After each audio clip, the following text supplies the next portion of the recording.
existem pesquisas científicas que não tem nada a ver com evangélicas, pesquisas de universidades que falam que a falta do homem, Sim. mesmo o pai que está em casa, mas é omisso, ele traz consequências sérias tanto para os meninos quanto para as meninas. As meninas precisam do referencial masculino, É verdade. né? Do pai, daquele que é protetor, daquele que é o cabeça. E os meninos precisam também da referência masculina para saberem, eu sou assim.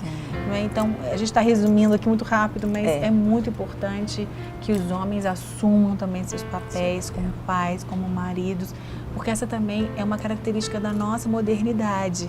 As mulheres que estão crescendo muito profissionalmente, ganhando bem, e acabam os homens estão ficando acomodados, porque é até mais prático, mais fácil muitas vezes para eles que a mulher tome as rédeas, que a mulher tome a frente, que a mulher ganhe também um salário bom, nada demais nisso, a mulher pode ajudar, contribuir, cooperar, mas cada um no seu papel, porque isso é equilíbrio e saúde emocional para os filhos. Vamos fazer andar a fita? Vamos. Porque nosso tempo voa, gente, que delícia a gente conversar. A pastora Ângela tem um ministério tão lindo, que é Gideões 24 horas, Gideões Geração. Eu tenho o privilégio de fazer parte, né, como eu estava conversando aqui, início da história. Mas antes de eu fazer parte, quando surgiu no seu coração do pastor Paulo, seu esposo, esse ministério, esse clamor, e explicar também para as pessoas que ainda não conhecem o que é o ministério. Sim. Olha, foi um chamado mesmo de Deus, Márcia. No ano 2000, aconteceu algo que o Paulo estava no consultório, de branco, estetoscópio no pescoço, e os clientes, os pacientes que iam chegando, começaram a chamá-lo de Pastor Paulo. Então, bom dia, Pastor Paulo. Ele dizia, pastor, eu não sou pastor, eu sou médico. Oh, doutor Paulo, eu não sei por que eu disse isso. E aquilo foi aumentando a ponto de ele ficar incomodado. Nós tínhamos um apartamento na praia, lá em Guarapari. Então, o Paulo, naquele ano, no ano 2000, ele foi umas 8 vezes à praia para buscar do Senhor o que é que o Senhor queria. Foi um momento assim de crise, porque o que Deus queria era que a gente abrisse mão da nossa profissão, de tudo que a gente havia construído até então, para a gente deixar tudo no altar do Senhor e nos dedicarmos integralmente para a obra. E para resumir a história, isso foi feito, nós deixamos tudo, casa, carro, apartamento na praia, clínica, salário alto, salário bom, e tudo nós deixamos. E foi fácil, pastora? Não. De jeito nenhum. Não é fácil. Porque às vezes as pessoas olham vocês sempre tão engajados, participando tanto, trabalhando tanto e acham que assim, foi tudo tão fácil, foi uma escolha fácil. E às vezes escolher fazer a vontade de Deus realmente não é fácil, é morte, né? Jesus falou, você quer vir após mim? Você quer me seguir? Você tem que tomar a cruz, é morrer para o nosso eu, para os nossos planos, para os nossos sonhos, para a nossa própria vontade. Não é fácil, mas vale ou não vale a pena? A gente não troca por nada. É verdade. Se falasse assim, olha, fazer a vontade de Deus. Te dou os prédios todos aqui da Savassi para você deixar de fazer a obra do Senhor. De jeito nenhum. Não há nada melhor, verdade. Isso foi quando? 2000? Isso foi no ano 2000. 2001 nós trabalhamos na igreja como na parte de aconselhamento. Mas o Paulo sentiu, Ângela, não é para isso que Deus nos chamou. Havia algo, então nós oferecemos um ano de jejum ao Senhor. Foi o ano 2002, era o ano da Copa do Mundo. E o Paulo disse, nós vamos oferecer a Deus tudo que a gente gosta muito. E o que a gente mais gostava, o que ele mais gostava, era torcer para o Brasil. Abrir mão de assistir. O único lazer dele é torcer pelo Brasil. Mas aquele torcedor que sabia o nome de todos os jogadores, de todos os times, que acompanhava jornal, revista. Então, jejum de TV, de revista, de jornal, para não acompanhar a Copa. Tudo que tinha a ver com a Copa. Tudo. E de comida, jejum de Daniel. Nós fizemos jejum de todo tipo de carne. Não é fácil também. De jeito nenhum. Um ano sem comer carne nenhuma. Sem peixe, sem nada. E o que mais me fazia falta, café. Café com um pedacinho de queijo. Café é o que mais me faz falta também. O jejum Café mais mineirinho. difícil para mim. Porque só o cheiro do café faz mais falta às vezes que o próprio café, né? Ai, a gente sente aquele cheiro e fala, meu Deus, café. Mas vale a pena, vale a pena. Sem café. É muito tempo. Muito tempo. E aí chegou o dia 1º de janeiro de 2003 e ele disse, se até 1º de janeiro Deus não falar por que nos chamou, nós vamos retornar. Porque eu vou acreditar que eu enganei, eu pensei que era Deus e não era. E enquanto a gente sabe clinicar, nós vamos voltar. E no dia 1º de janeiro, o pastor Márcio nos liga por volta das 3 da tarde e ele disse que nós iríamos fazer 70 dias de relógio de oração. E nós teríamos um horário todos os dias às 18 horas, os pastores da igreja. Aí quando Paulo desligou o telefone, ele começou a falar de uma maneira diferente, parecia uma cachoeira, ininterrupto, e eu sabia que não era ele, era o Espírito Santo falando.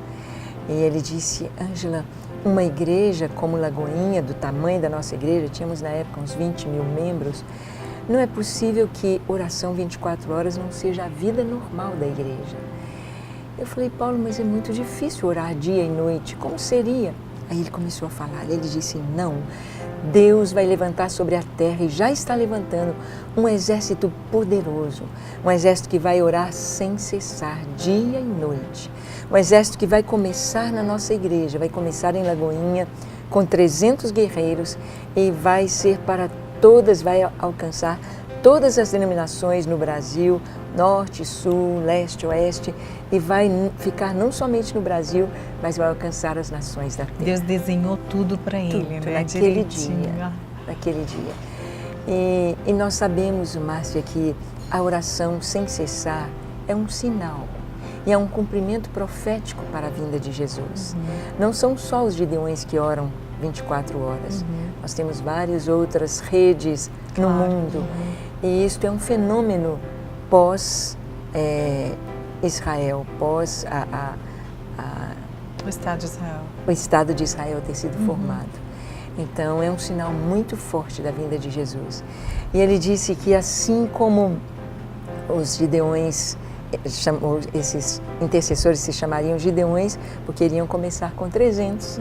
Esses 300 se dividiriam em 3 pilares, 3 companhias, como o Gideão dividiu em 3 companhias de 100, seriam intercessores, adoradores e pregadores da palavra, sem cessar até Jesus voltar. Que lindo, que bênção. E dentre os primeiros 300 estava a Márcia. Estava lá, e bom demais. Eu, meu pai e minha mãe também. Sim. E como está hoje o ministério, pastora Ângela? Começou com os 300, Sim. Isso foi em 2002, por aí, 2003, né? 2003.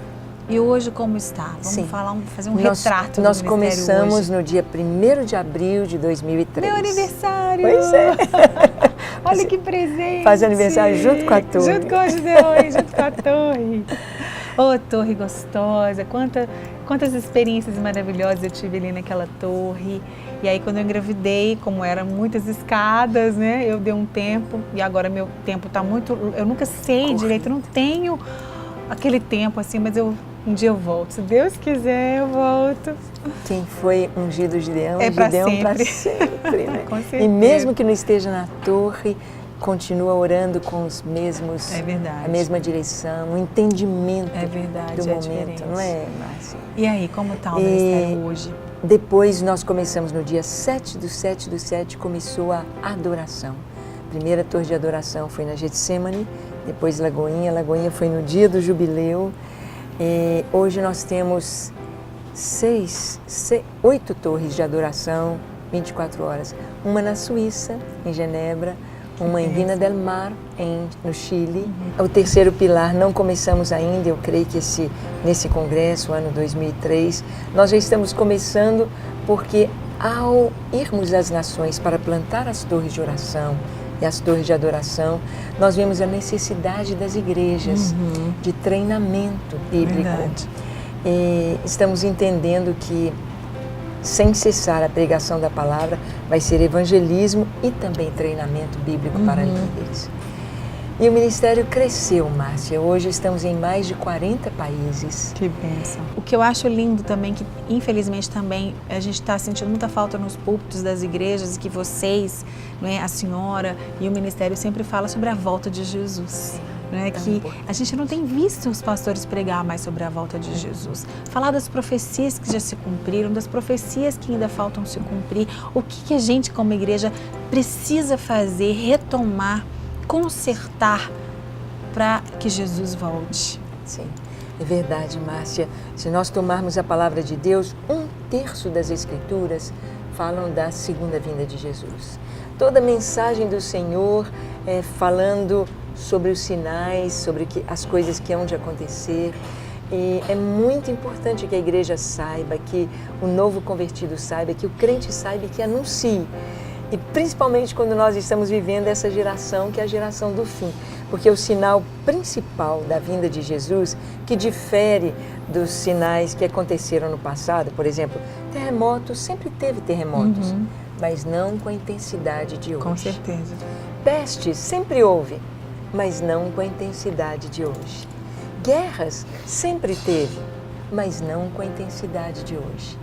E o principal sinal é o retorno do povo de Israel para a sua terra. Isso ali é um divisor de águas, é um ponteiro do relógio que está marcando já que se aproxima. Jesus disse que não passará esta geração sem que todas essas coisas aconteçam.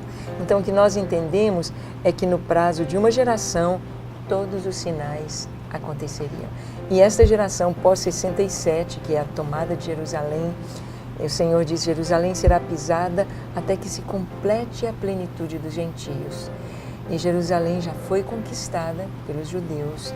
Então nós sentimos que estamos no tempo final, são os últimos instantes. E a igreja começou com 24 horas de oração.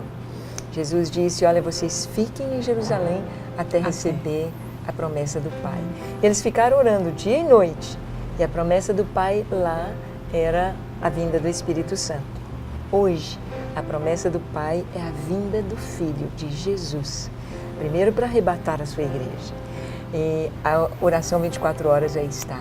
E muito lindo, Márcia, a adoração 24 horas é um cumprimento profético. O Senhor disse que levantaria o tabernáculo caído de Davi. Amém. E é interessante perceber que Davi adorou com 24 turnos de adoração com os levitas durante 33 anos, que é o tempo da primeira vinda de Jesus. Ou seja, Davi preparou a primeira vinda de Jesus com adoração sem cessar. E o Senhor disse que restauraria isto no final. Ou seja, agora é a nossa vez. Nossa vez. Estamos preparando. Somos os levitas, os Davis. Já tem 5 anos que estamos adorando dia e noite. Não sabemos quanto tempo, mas estamos preparando a vinda dele. E algo muito lindo que está linkado à adoração é a conversão de muçulmanos e judeus sem ninguém pregar para eles. Eles estão tendo sonhos e visões com Jesus. E isso está na profecia de Amós, que diz: naquele dia restaurarei o tabernáculo caído de Davi, para que possuam o restante de Edom, que são os árabes, e todas as nações que são chamadas pelo meu nome, que são os judeus. Então, de uma maneira assim, um segredo de Deus, algo maravilhoso, é que a adoração sem cessar traz a conversão de muçulmanos e judeus. Então, as igrejas que querem fazer missões entre esses dois grupos tão difíceis de conhecer o Senhor, se levantam a adoração 24 horas. Pode começar tendo um dia só, não precisa ter todos os dias. Começa com um dia. Aí entra nesse clima maravilhoso. Muito obrigada, que Deus continue abençoando vocês, levantando vocês entre as nações da terra. Vocês não nós, né? Porque eu faço parte. Sim. Juliana, e continue, amém. Continue usando mesmo vocês em nome de Jesus para apreciarmos a vinda do nosso Messias maravilhoso, nosso amado. Obrigada, viu, querida?